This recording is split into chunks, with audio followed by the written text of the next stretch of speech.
Live! What is going on, everybody? Welcome to the Boxing Fanatico show, Boxing Fanatico episode 84, as we talk about important things, important events that have taken place that after this Devin Haney fight, and of course, the Devin Haney fight itself. Let's go ahead and switch over right quick.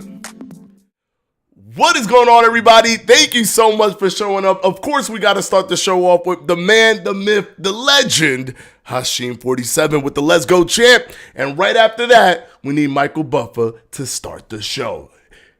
Hit us with a let's get ready to rumble right quick. Ladies and gentlemen. I can't hear it, but y'all can. Let's get ready. Let's go.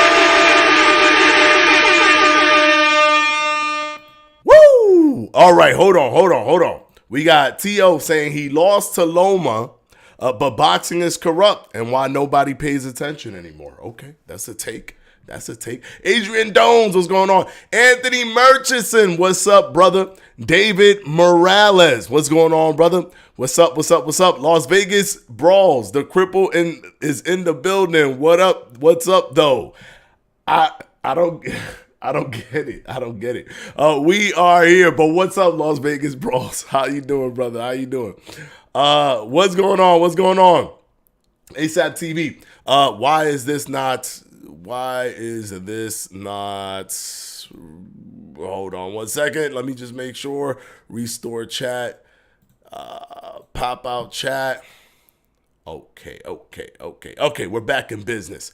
The Casanova pugilist, Haney beats Boots. Yeah, I said it. Oh my God, that's a crazy take. First of all, before we start, let me get myself some water. Is it too much? Is it getting too much? Am I predicting too many fights in a row?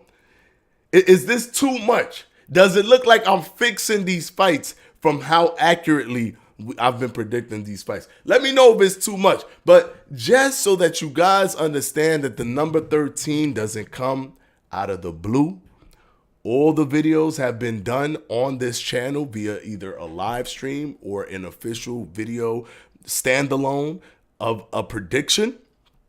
But we got all 13 fights right here. We're going to say them right now because we do this. This is a tradition after every fight that we get, because this streak is insane. This streak is not what you can see anywhere else other than on Boxing Fanatico. You can only see this streak on Boxing Fanatico. So we're going to go ahead and just say them. Here we go. We're going to go ahead and just say them. I'll see you, David Morales. Real quick, just to refresh everybody. I'm a cripple, my guy. Oh, I didn't know. Las Vegas Brawls, I didn't know, brother. My apologies, but thank you for showing up. Fanatico in the background, Fanatico fixing fights. Listen, man, 13 in a row.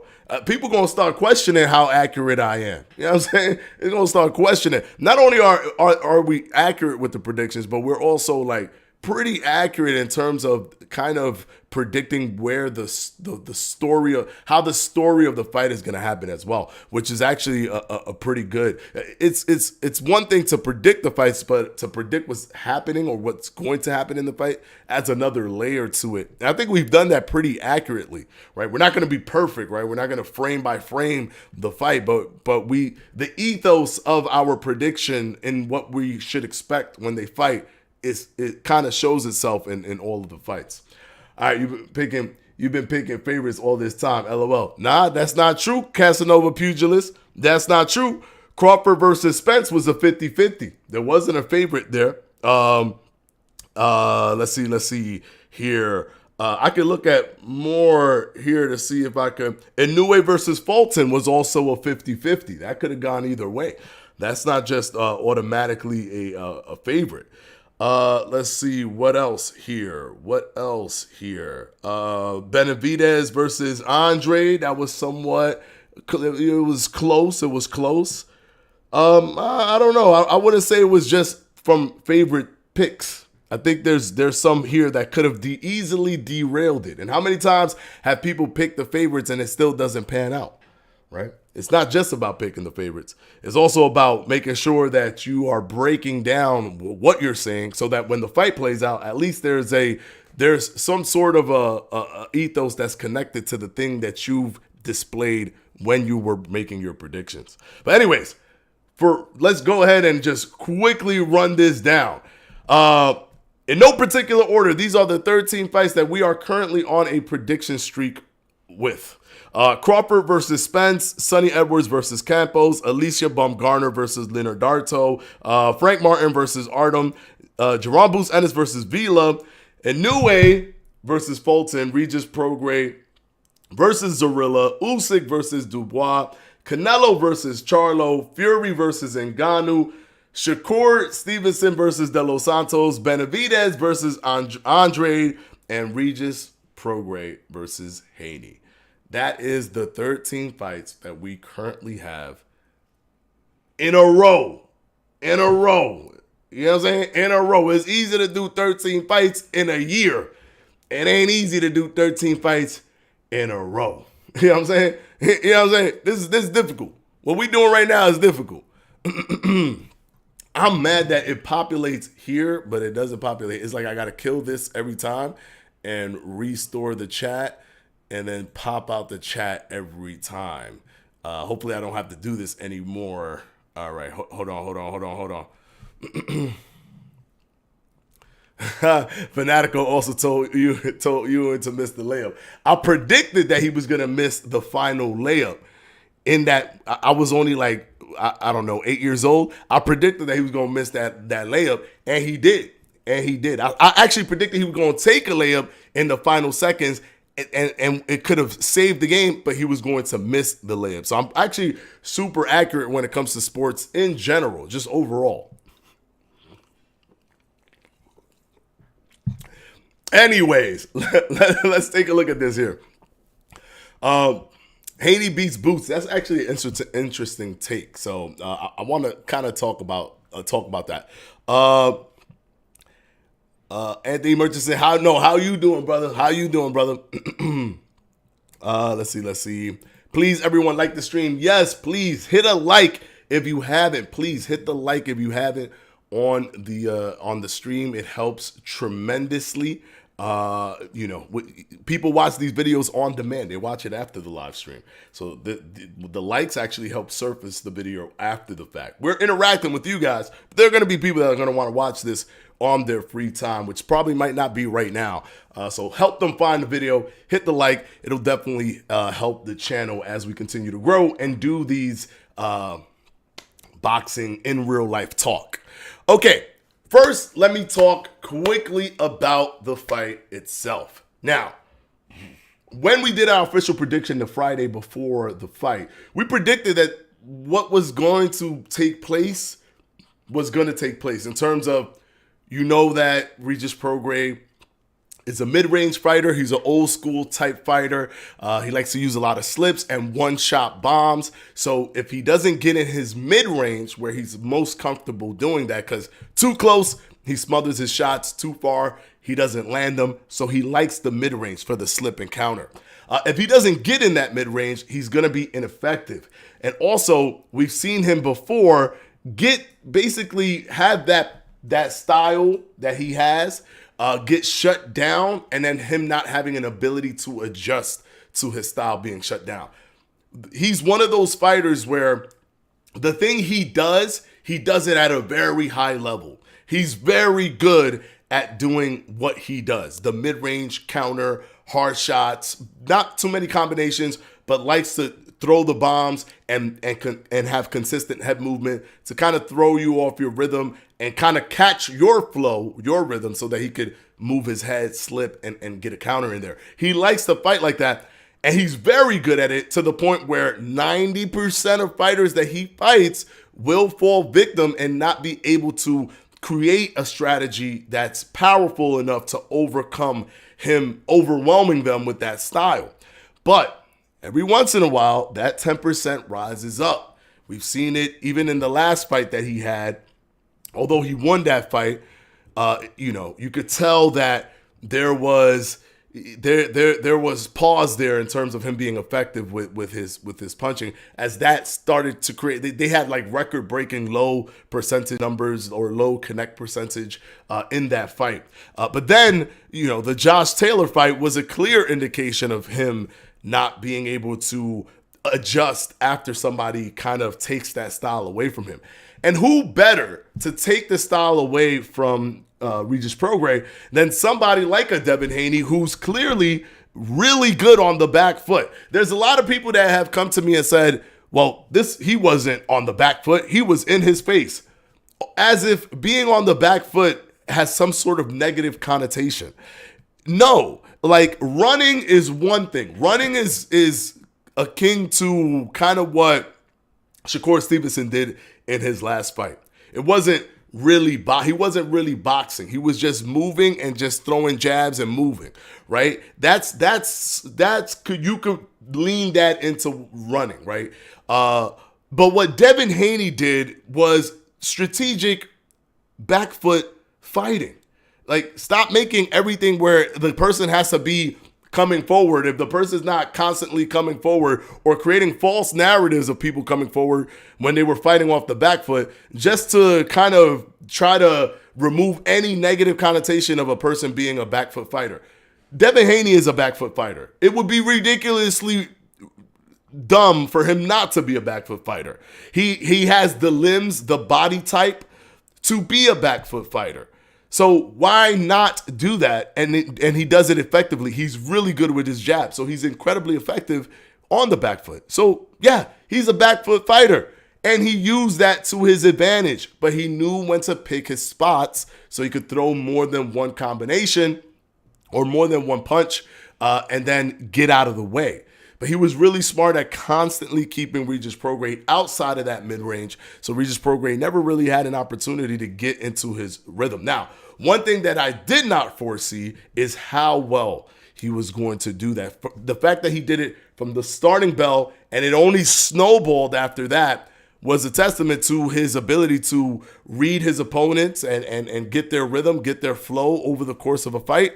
And before this fight, there were reservations about Devin Haney, not just by me, but just with the boxing public in general, right? I mean, he won the undisputed title. He was an undisputed champion. He was the youngest undisputed champion, but he was the youngest undisputed champion by simply beating one person. Technically, yes, that one person had all the belts, therefore he's undisputed champion. But it isn't the same as going and collecting all of the belts. There's a difference there. Or at least having, a belt or two, and then you guys come together to unify. There's a difference when you do it that way. He beat Kambosos, which is kind of like, the weakest link of all of the guys that had won the undisputed title, right? You almost think that if Kambosos and Teofimo fought 100 times, Kambosos beats Teofimo maybe one time out of 100, and that night was that night where he beat him. To me, Teofimo had a weird fight with Kambosos where he wasn't really himself. He was overcommitting, just trying to get the knockout, not respecting Kambosos, and it came back to bite him. So you kind of felt like, okay, you beat Kambosos. All right, does that mean you're an elite fighter? Are you undisputed? Yes. Should those accolades be attributed to you? Yes, because you did it. You got the belt. But I don't know. Then we hear he's fighting Lomachenko. Now, at that point, I was like, this dude is moving towards being or showing us that he's the real deal. Fighting Lomachenko, that's showing us that he's the real deal, because he doesn't have to do that. He already won the undisputed title, and he already won or rematched against. So he won it and defended it. He could have moved up to 140 a long time ago, right? Especially in hindsight when we see how drained he truly was at 135, already talking about moving up to 147, right? So he then goes and fights Lomachenko, and before he even stepped in the ring, my respect level for him increased tremendously, because I'm like, he's fighting the guy who actually went and collected all the belts. So if you beat the guy that went and collected all the belts, that's different. That's different because Lomachenko went, collected all the belts. Teofimo had one belt and beat Lomachenko. That's impressive. Kambosos just beat Teofimo and took all the belts. So it was just a one-fight deal, and he got all undisputed. And then you water it down even more, and then Devin Haney takes his belts. It's like he beat a guy that didn't collect it, that beat the guy that collected it. So at least Devin Haney is now fighting the guy who truly collected all of the belts, which was Lomachenko. But then he had a close fight with Lomachenko. And the reservation for a lot of fans, not for me, but for a lot of fans, was there, right? There was reservation there. Like, is he really that good? Some people thought that Lomachenko won. Some people believed that Devin Haney won. Some people thought Lomachenko won by a landslide. Some people think that Devin Haney won by a landslide, that it wasn't even close in either direction. It wasn't close for Lomachenko won that, wasn't close, or Devin Haney wasn't close. In my opinion, it was a close fight. When I was watching it, I scored it for Lomachenko, but by like a round. It was so close, it could have gone either way, depending on what the judges were looking for, and they would be right. It could have been Devin Haney won or Lomachenko won, or it was a draw because the fight was that close. So to me, it was like, this ain't a robbery whichever way it goes. Both put up a good effort, and either one of them deserves the win. It was given to Devin Haney, right? But he deserved it. He was smart. He didn't just rely on his, the back foot fighting. He had to adjust and bring a different game plan with Lomachenko because Lomachenko is good at cutting off the ring and cutting off the distance. So he started going towards the body, hitting the body. He started banking shots towards the body. That's what he was focusing on. So he was able to bring a strategy and show that he has an ability to adjust. And I think that was important for me to see. Oh, he could adjust. He could do more things. He has other ways to think in the ring. His IQ goes beyond simply just keeping them at the end of his punches, right? So it was good, right? You feel like, okay, he beat the guy that beat all the guys for the belt. But until he did what he did to Regis Prograis, in my opinion, just psychologically as a fan, I didn't have him like a top tier fighter. Now we're probably having a debate on, is he the fighter of the year? That's a legitimate debate. He beat a Lomachenko and he beat a Regis Prograis. Is he fighter of the year? That is a legitimate debate that we're having right now, that we should be having right now when it comes to Devin Haney. And then the way he beat Regis Prograis. Regis Prograis landed the least amount of punches in the history of the sport. But Devin Haney was landing his punches at the same time. He was ensuring that Regis Prograis was missing the most punches ever. Now, Shakur Stevenson made De Los Santos miss the most punches ever in the history of the sport, but he ain't hit him that much more. So even though Shakur did his thing in that respect, in terms of not getting hit, the getting hit part was there was a lot more to be desired with Shakur Stevenson versus De Los Santos. But man, Devin Haney put out a masterful performance. Kudos to everybody that was here live as we were watching it together with the watch along. And I was in awe the entire time, right? Like I was looking at it like, man, this is just beautiful work, and the combinations, the way he's moving and rotating and just getting out of there. And Regis Prograis did a lot of things that were kind of dumb too. Like he was kind of giving him space to rotate to the right, where he wants him rotating to his left so he could get that, shot. He wasn't doing that. He was just letting him consistently rotating and get away. But Devin Haney capitalized on it. He saw it. He timed it. He did. Just because somebody's he's still a professional boxer. He's letting you do it, but you got to get to a space where you can have him let you do it. So that's still the IQ of Devin Haney that's shining through. But yeah, now I truly have Devin Haney at the top echelon of these boxers, right? I have him up there with the Terrence Crawford. And is he better than Terrence Crawford? No, but I have him up there with those guys, right? Where you can see that the talent is at that level. He's up there with those guys. So now the question is, if we're really, talking about what's next, is who's Devin Haney gonna fight? Who is Devin Haney gonna fight next? Because Devin Haney has not mentioned, he didn't talk too hard about 147. Now, we have the quote where he was interviewed and he said, after this fight, right after this fight, I'm going to head to 147 and I'm going to try to become a multi-divisional 3-time champion. That's another caveat too. Now he's a 2-divisional champion. He's young too. And he started his career at 17 years old. So the dude is just, it's crazy, right? It's crazy. But he didn't talk too much like he was leaning towards going to 147. After the fight, the vibe that I was getting was that Devin Haney is going to stay at 140. And I'm not mad at it. Devin Haney is in such a golden spot, right? Where not many fighters have his flexibility and his opportunity. I don't think since Floyd Mayweather have I seen someone with so much flexibility and opportunity. And when I mean flexibility and opportunity, is that if Mayweather said, I'm fighting you, the world will bend for Mayweather to fight that guy, right? So if Mayweather wants to fight somebody, they're going to fight. Like if he wanted to fight Cotto, they're going to fight. If he wanted Mosley, they're going to fight, right? So Mayweather was able to ensure that whatever fight he wanted to make got made. I think Devin Haney, although he doesn't have the pull of Floyd Mayweather, he does have the flexibility, but in a different way. He doesn't have long-term contracts with companies.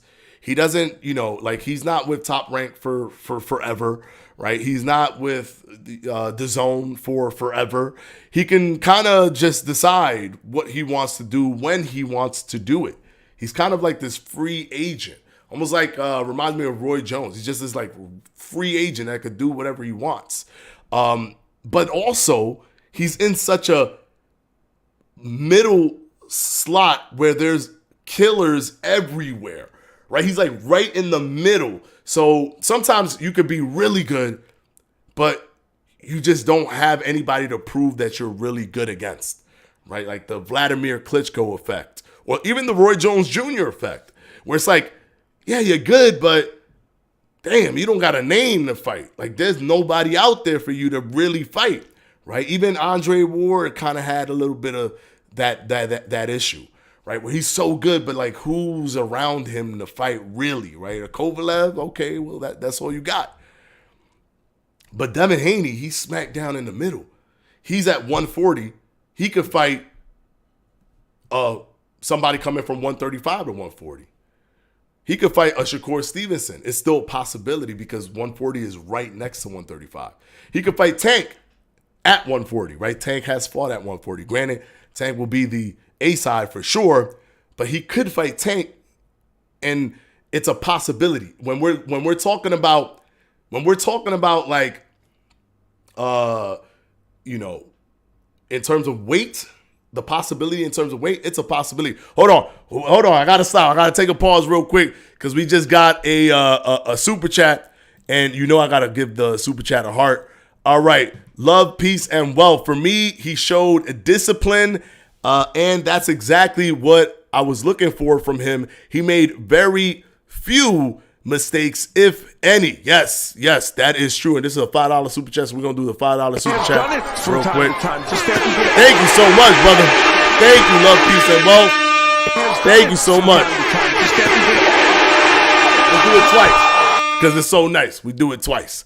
Thank you so much for that, brother. Yes, I do agree with that. I mean, he showed a little bit too much discipline for me, to be honest, right? But it was cool to see that because that's maturity, right? No matter how young, he's a young guy, but he's mature. He's so mature that anybody would see like somebody hurt and stumbled and almost instinctually, knee-jerk reaction, want to go after them. But he stayed resolved. He kept his resolve. He kept calm, and he just, went, he kept his paces.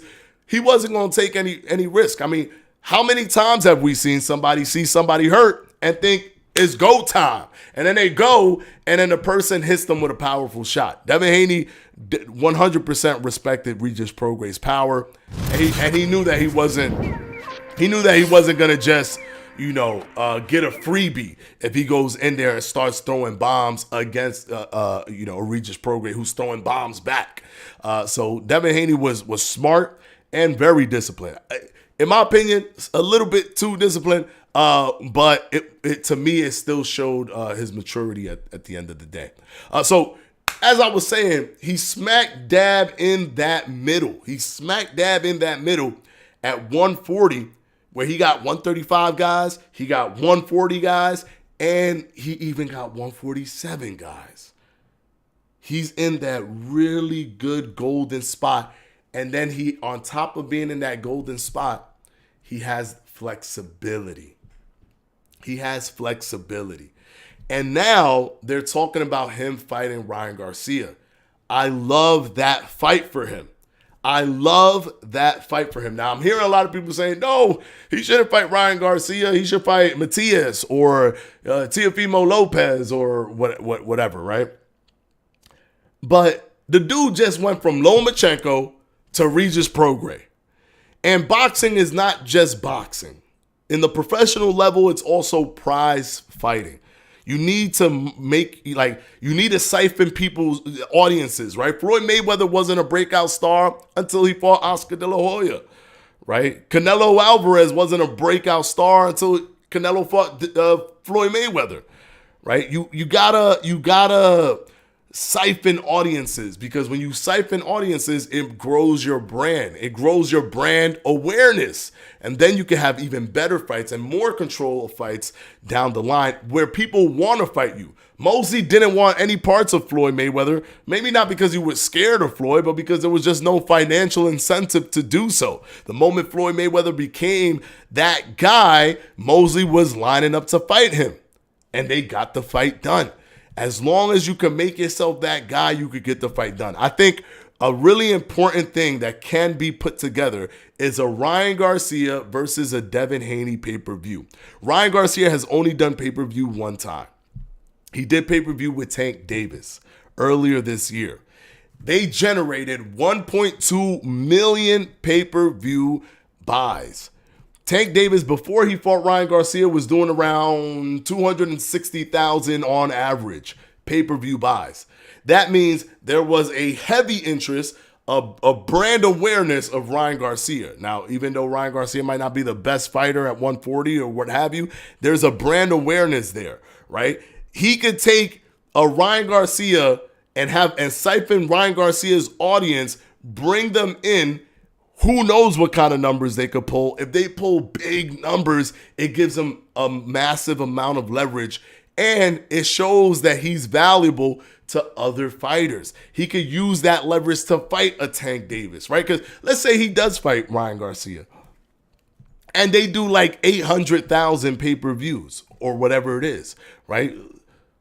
Imagine it goes to 1 million, whatever. But if he does 800,000 pay-per-views with a Ryan Garcia, he can then put his stake as a valuable financial business proposition for any other fighter out there. They could do it on pay-per-view. Tank will then start seeing green. He will start seeing dollar signs, and he'll be willing, and him and his team will be willing to make a fight like that happen. Because now he's a legitimate dance partner, and that's what you need in boxing. So in my opinion, he had two really tough fights. The man went to 140. The man had to win undisputed in Australia, rematch in Australia, then fight Lomachenko, then move up to 140 without tune-up fight or nothing at 140, fight for the WBC title against Regis Prograis, give him a Ryan Garcia so the man could relax just a little bit, have a much easier fight than all the fights he's been having, but also at the same time put himself in a good financial position for the next fights after that. And then he could fight a Teofimo Lopez at a much more lucrative event. He could fight maybe a Tank Davis in a much more lucrative event, right? Because people know him because he pulled audiences from the Ryan Garcia fight. That's my 2 cents on him fighting Ryan Garcia. I think that's where they're leaning towards. Like, all roads point to that, right? Ryan Garcia said, I'm going to fight the winner of whoever wins this fight. Then he won, and Ryan Garcia tweeted again and said, I'm ready or whatever. DAZN is pushing it. They're both on DAZN currently. It looks like they're pushing towards that fight, right? Ryan Garcia wants to fight for a belt. This will be a first world title shot from Ryan Garcia. I think this is a really good fight for Devin Haney. Right now, tentatively, I do have Devin Haney winning that fight if they were to fight. He's just proven himself time and time again. He's the guy. It's between him and Teofimo at 140 right now. It's between him and Teofimo at 140 right now. They both have the wins that put them at that top level, right? Teofimo beat Lomachenko, so did Devin Haney. Teofimo beat a Josh Taylor, and Devin Haney beat a Regis Prograis, right? There's evenness there. There's evenness there. So I think that those two guys are the top guys right now at 140. And I would love to see him fight Ryan and then maybe fight Tio, and then that opens his eyes to, whoa, man, let me just become undisputed and then move up, because he's young. His options are limitless. That's another version of flexibility. His youth, he has more options where he doesn't have to move too quickly. He can move quick, but he doesn't have to move too quickly, right? He doesn't have to go to 147 just yet. He could fight a Ryan Garcia and a Teofimo and a Tank and then go up to 147. All right. I just needed to get that off my chest. All right, let me see what you guys are saying. Let's see what you guys are saying over here. Casanova Pugilist. All Shakur does is jump back, step jab, back, jab all night. And this is one thing that boxing fans do a lot. Is all they do is take the last performance and then use that to summarize every performance that a fighter has ever had. Shakur Stevenson only did this in his last performance. He only did this in his last performance. He's not done it in any of his performances before this one. The Nakatila fight was kind of boring because he didn't go for the knockout, but he was beating Nakatila up. He even knocked Nakatila down. So this fight that he had with De Los Santos is not a representation of his entire career.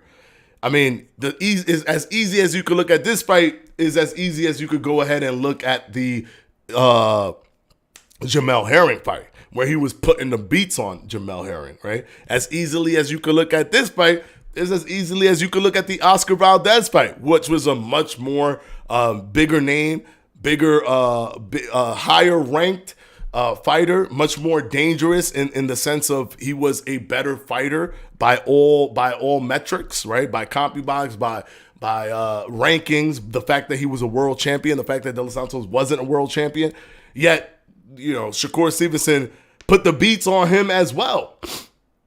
So don't have recency bias, right? I always say this to people.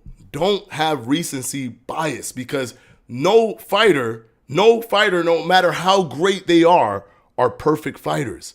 No fighter, no matter how great they are perfect fighters.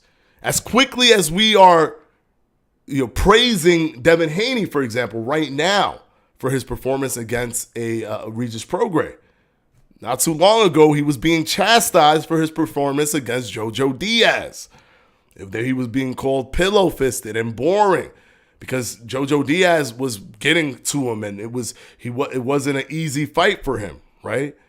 So hold your horses, right? Let's not have recency bias and dictate the narrative based off of the last things we've seen people do. Because even when Shakur Stevenson was getting chastised for his Nakatila fight, the next fight after that was the Jamel Herring fight. So don't jump the gun too quickly when it comes to using the last fight. I get it. People want to do the whole, you only as good as your last fight. But hindsight is 2020, and the future is actually going to tell us more about who these fighters are than what we know about them right now. And we've seen in the past him come from a fight that was quote unquote boring, and then have a very spectacular showing against Jamel Herring. We've seen Devin Haney have a Jojo Diaz performance, right, and then have a Kambosos type performance. And then also come from a Lomachenko performance, which was a very close fight. Could have gone either way. A lot of people feeling like, Loma won. A lot of people feeling that Devin Haney won. Some people seeing it as a draw.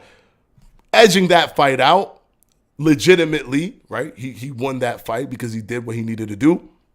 And then having a Regis Prograis performance. So hold your horses, guys. Hold your horses, guys. You know what I'm saying? Hold your horses. Things don't change that quickly. Devin Haney is definitely a high-level fighter. And in my opinion, proved it with the Regis Prograis fight. But this in no way, shape, or form is indicative of where Shakur is skill-wise and what Shakur is capable of doing, because we've seen what Shakur has been capable of doing in the past. In the recent past, his fight with Yoshina, we've seen it. So, all right, let's see. Let's see what you guys are saying.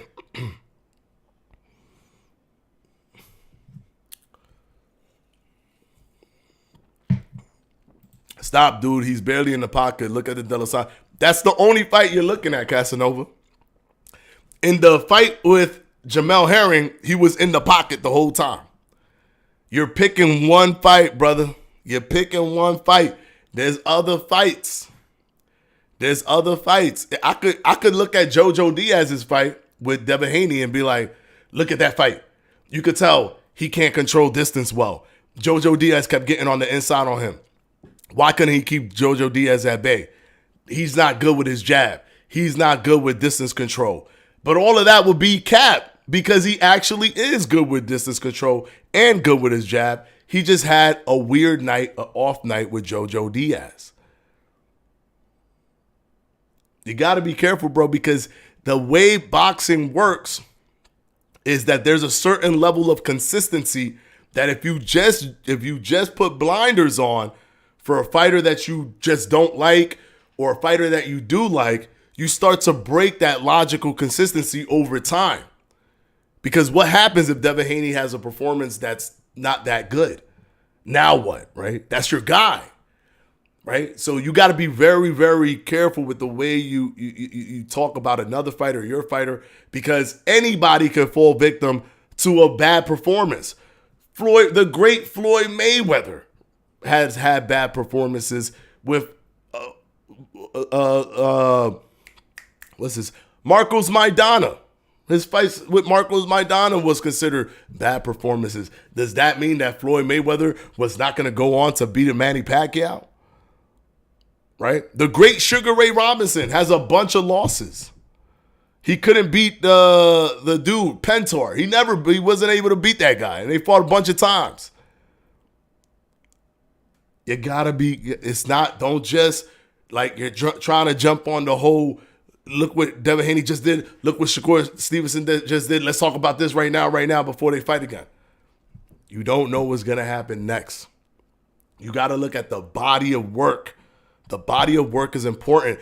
I'm not saying that Devin Haney is an elite fighter because he beat Regis Prograis. I'm saying Devin Haney is an elite fighter because he became undisputed. He defended his undisputed title. He went ahead and fought Lomachenko, beat Lomachenko, moved up to 140, didn't do a tuna fight, and then outclassed and put a masterclass on against Regis Prograis. You see what I'm doing there? I'm using so many different things that's part of his body of work. I'm not just looking at the Regis Prograis fight. And you can use that same logic in reverse when you're looking at somebody with a bad performance. I'm not saying Devin Haney is trash because I just saw him fight Jojo Diaz. I'm looking at everything he's done, not just the Jojo Diaz fight at the time. It's one-dimensional to think of boxer as trash because of their last performance. That's a one-dimensional way of thinking. You got to look at their body of work.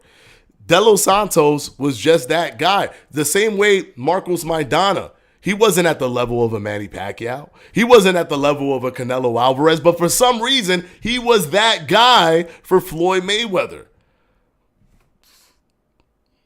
Does that make Floyd Mayweather any less great because he had issues with Marcos Maidana?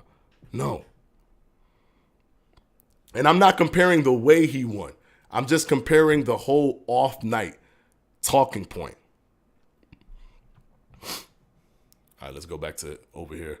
See what you guys are saying.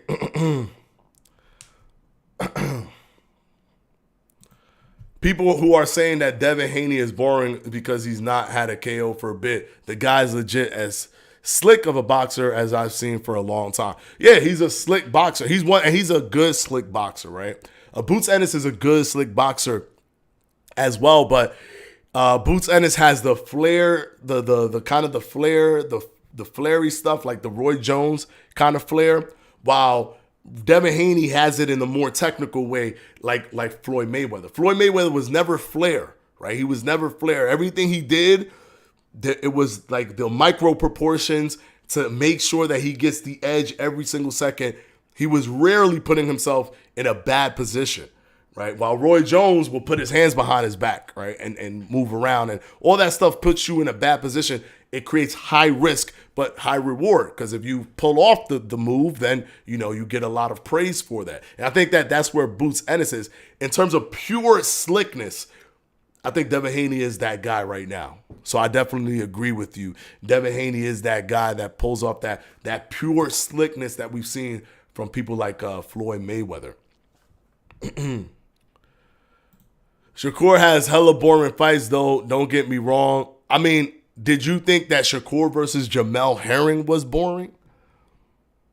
I would argue that Shakur's Jamel Herring fight was more entertaining in the broader sense, right? I'm not just talking about a boxing fan. I'm talking about everyone, the casual fans and the boxing fans alike, in the broader sense to the general public than Devin Haney versus Regis Prograis. I would make that argument. He was beating him up. Every time he hurt Jamel, he went for the kill, right? He didn't stay back. He got him out of there, and it was a complete knockout. It was a full knockout. Like, not knocked out cold, but it was a technical knockout. It was a stoppage. I would argue that was akin to Floyd Mayweather's performance against Arturo Gotti. I would argue that was more entertaining to the broader public than Devin Haney versus Regis Prograis. And I would probably venture that you would not argue that case unless you're only putting blinders, and no matter what, you're going to pretend that Devin Haney does everything better than everyone always ever, or better than Shakur no matter what. But I would say that the general public, put side by side, putting those fights together, they would pick that fight over the Devin Haney fight in terms of entertainment factor. This is what I'm telling you about the consistency. You guys are harping and hanging on to this last fight that he had. And to be quite honest, I've chastised him for this last fight. I've said this was a horrible performance. Granted, the person didn't land many punches on you and was at the time the lowest punches ever landed until Devin Haney's fight this Saturday. But you didn't land much on him either. So to me, he had a poor performance. He said he was hurt. I don't buy the whole hurt thing. I never subscribe to boxers that say that, because in my opinion, I believe all boxers go in there with ailments and injuries and little tweaks and stuff here and there that they just decide to fight through no matter what. And we only really hear it when they either lose or they had a bad performance, and we have to, now they have to give an excuse for why that's the case.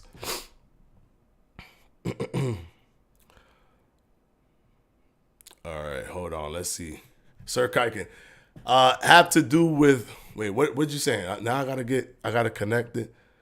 I gotta connect that, Sir Kiken. Hold on. No one's saying his movement and jabs aren't big tools of his, but what you're saying is it's all he has. That's a totally different thing. Also, what does his jab out have to do with what you're arguing earlier? All he has is a step jab, jump back jab. Yeah, when you say he only has a step jab, jump back jab, it's because you're only looking at the De Los Santos fight.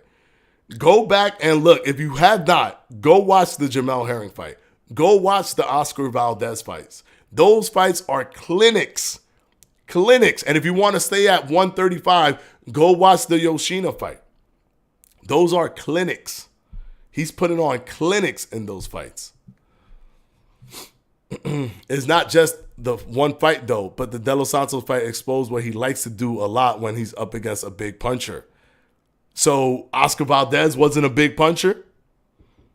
Oscar Valdez had a crazy knockout record. Oscar Valdez had the knockout of the year when he beat Burchelt, who was the number one guy at 130 at the time, when he took his world title and became the number one ranked guy. Oscar was one of those Mexican fighters that comes to fight to try to knock you out. And he handled him with class. It was just that De Los Santos was that guy for him.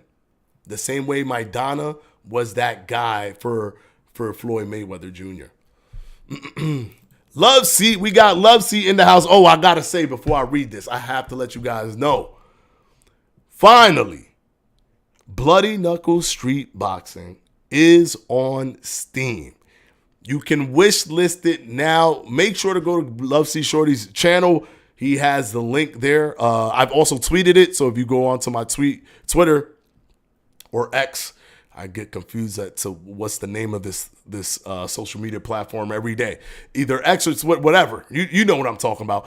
Go there. You can click. I have it posted there. Click on it, and it'll take you to the Steam page where you could wish list it. So they'll let you know, because there's no date specified on it yet. So if you want to be put up to date, plus it lets Love C Shorty know who's trying to what's the numbers, or what's the likely success rate of the game before he drops it, which can incentivize him to work on it a little bit quicker and get it out faster. So make sure you wish list the game. Just had to say that because this is my guy, Love C. And that game is fire too. Like, who are we kidding? I love that Devin at least got that knockdown. If he has a chance to finish Ryan, he gotta take it. He'll be a superstar overnight. Tank won't have a choice but to fight him then. Yes, he definitely has to take him out, because there's gonna be comparisons made. There's going to be comparisons made to his fight with Ryan versus Tank's fight with Ryan, because that's just the way the world works. Look what's happening right now with the talks on Shakur Stevenson and Devin Haney. They didn't even fight the same person, but people are just comparing their last performance, right? So there's definitely going to be comparison. If you're fighting a common opponent, people always compare common opponents. So if he doesn't get the knockout, people are going to start pointing towards, Tank got the knockout. So if Tank got the knockout, then Tank is probably better than you, because people simplify boxing in this way. We're getting boxing to get simplified right now in terms of just looking at the last performance of another fighter, right? People are like, oh, it wasn't just this fight, it was other fights. No, there wasn't no other fights that Shakur Stevenson was not completely dominating. Other than the De Los Santos fight, and the Nakatila fight was kind of like it, but not really, because he was still putting the beats on him. He was just not going for the kill. He wasn't going for the kill, so people deemed that fight boring. But for the most part, other than the De Los Santos fight, he always completely washed everybody he ever fought. He held a crazy current record of some 100 and something rounds without having landing more punches each round than his opponent in a row. It was only broken on the third round versus Oscar Valdez. And then since then, he's continued that. So, yeah.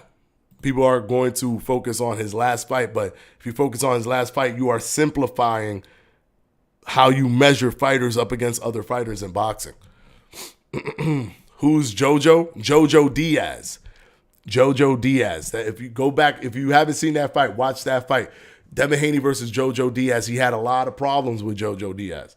But If you were just making a simple observation, you would say, oh, Devin Haney's trash.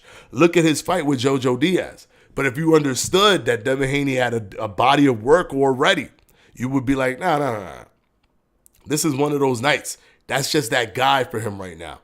He could get in here. He could do his thing. Let's look at how he bounces back after this performance. And he bounced back well.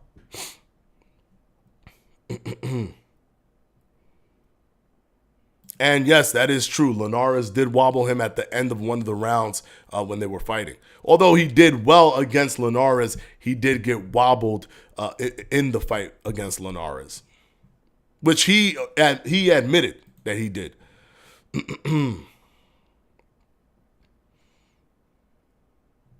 All right, let's see what you guys are talking. Oh man, you guys really going in with the whole Shakur versus Devin Haney debate. Hey, we got King Juice in the house. What's going on, brother? What's up? It's good to have you in here. Devin Haney looked like he never has before. Someone lied and said Devin looked like that before. Nah, you're right. He never looked that good. Which is why even after making my prediction and then watching the fight, I didn't expect him to look that good. He's looked decent where there were shades of what he did last night. He never looked that good. So kudos to him because he looked that good versus a Regis Prograis, which is really good, right? Anybody could look that good versus somebody. It's to me is as impressive as when Teofimo did that to Josh Taylor, right? It's like, damn, Teofimo looked pretty bad against Sander Martin, but look what he just did to Josh Taylor. The man was doing leaping uppercuts, leaping straights, and landing them. Right? He was doing crazy stuff you're not supposed to do, but he was landing it. He was very accurate and just put on a masterclass against Josh Taylor. For anybody to say, oh, we seen T.O. look like that before, that's a lie. He ain't never looked that good. Same thing with Devin Haney, which to me brings into question, was he really drained at 135? He could have easily been drained at 135 because of the way he performed at 140 and the way he looked, the way his face looked. All the still images. You can look at the still images when he was fighting guys like Lomachenko. He doesn't look comfortable. Without even getting hit. Just standing there, he doesn't look comfortable. Is it possible that he literally was killing himself? Because if a man is talking about, all right, after I win this fight, I'm moving to 147. If you confidently want to move to 147, where the guys who have a belt, and you're saying that you want another world title, so you 3 division, the guys who have a belt are only 2, and it's Boots Ennis and Terrence Crawford, and you feel that you're going to be comfortable in that weight, that must mean that at 135, you were killing yourself. And he was at 135 basically like, he was definitely at 135 his whole career. I don't know how long he was at 135 even in the amateurs. So that's a very interesting thing that he was able to keep himself at that weight with the type of anatomy that he has, with the long reach and everything. He was able to keep himself at that weight for so long. And then we see him at 140 and we see how he performs. That really brings into question, in my opinion, was he actually weight drained?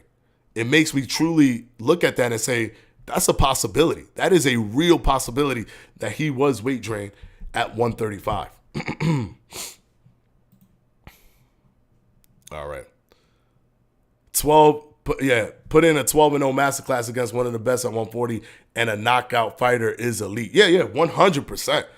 I think it was around we were live, and around round 9, I said in the live commentary as we were watching the fight here on Boxing Fanatico, make sure to hit the subscribe button, hit the like button, and hit all notifications so you're aware when we go live. When we was live here, I said in the round 9, I said, this is a 120-107 performance. If I'm not hearing 120-107, and this was in round 9, I already knew that his flow, his rhythm was going to carry him all the way to the final round in this way. I could tell he wasn't going to try to knock him out. That wasn't his mindset. He wasn't there. He wanted to make sure that he did it safely. And he was going to work off of the back foot, the jab, controlling distance, keeping him out of the mid-range, and he was going to work off of that, building combinations, off-rhythm combinations, circling to his left, away from Regis Prograis' left hand, and keep himself in a safe zone while still being able to hit Regis Prograis consistently. I saw it around round 9, and I said, this is a 120, 107 performance. And lo and behold, when they got to the scorecards, all 3 judges had it in agreement, identical, a perfect fight. A perfect fight. This is what is, if you watch baseball, and when you pitch a perfect game, in boxing, pitching a perfect fight is basically a 120, 108 performance. It was 120, 107 because of the knockdown in the 3rd round, I think, or the 4th round. But the 120, if you mark 120, that's because you pitched a shutout. You pitched a perfect game. So that was actually impressive. He ain't never do that before. So for anybody to say, hey, look, he was like that before, I've seen that before, that's cap. And he went up to 140 without a tune-up fight and went right to a world title fight against a big puncher like Regis Prograis. You got to give the man his flowers. Listen, after that fight and the body of work combined, Devin Haney is a top-tier fighter. He is a top-tier fighter right now. And the sky's the limit for this guy. The sky is the limit. He could fight Teofimo, Tank, Ryan, Shakur. He could go up to 147. He could fight Josh Taylor and stay at 140. He could fight Boots at 147. Terrence Crawford at 147. The sky is the limit for Devin Haney. The sky's the limit. All right, let's see what you guys are saying. All right. People not have like that he didn't press forward when he had Regis stunned, but I loved it. It showed me he was locked in and didn't want to give Regis a chance to get lucky in an exchange. Yeah, that's boxing stuff though, right? That's the boxing stuff. You love it, I love it because we watch the sport. A casual fan might look at that and be like, well, why didn't he take him out? He saw he was hurt. He could have took him out. But to me, that just shows a massive amount of maturity, right? Because it's actually a knee-jerk reaction to see somebody hurt and want to go for the kill. Everybody does it. Like Floyd does it. Everybody does it, right? So it's one of those things where, like, if you the maturity level, the forget the discipline, the maturity level for him to see a person hurt and be like, nah, I'm good. We doing good work right here, so I'm good. Let's keep it. Let's keep this where I take all your cards away from you. You're not even gonna get me throwing a bunch of combinations where you can find an open spot. I'm taking all your cards away from you.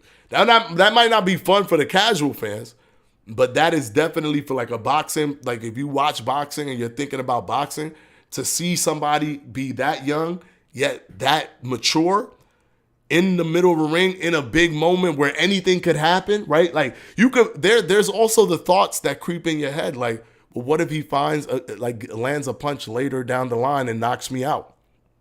And I had the opportunity to take him out right there and I don't do it. Right? And that quickly goes through your brain. That helps trigger a response, an aggressive response. But he didn't do that. He had confidence. He had resolve. He had maturity. He knew, hey, listen, I'm doing my thing right now. I'm going to keep doing my thing. And I'm confident that he is not going to get off on me at all. To me, I think that's a very good sign for his future. That's a very good sign. If he was drained all the time, the real question is, why did he torture himself like that for so long? It is possible that he tortured himself because Lomachenko's in that division. He tortured himself because, he wanted to be a world champion. He tortured himself because that was a hot division. He didn't want to leave a division that was hot. That division had Ryan Garcia, Lomachenko, Teofimo Lopez at one time. Right? So in his mind, hey, listen, this is my best opportunity. If I go to 140, it's only really a Josh Taylor up there at the time. So he might have been thinking to himself, it just makes more sense for business-wise for me to stay at the hottest division, which was 135. And believe it or not, 135 was the hottest division. The welterweight it only had a few guys. It only has a few. It had Errol Spence, Terrence Crawford, Boots Ennis. But 135 was lit. It was lit. So I can't blame him because it was his best path towards notoriety, towards like if he didn't stay there, he would have never beat Lomachenko. And let's say he just beats a Regis Program 140. It's not as impressive if he beats a Regis Program, but he never became undisputed at 135, or he never beat a Lomachenko.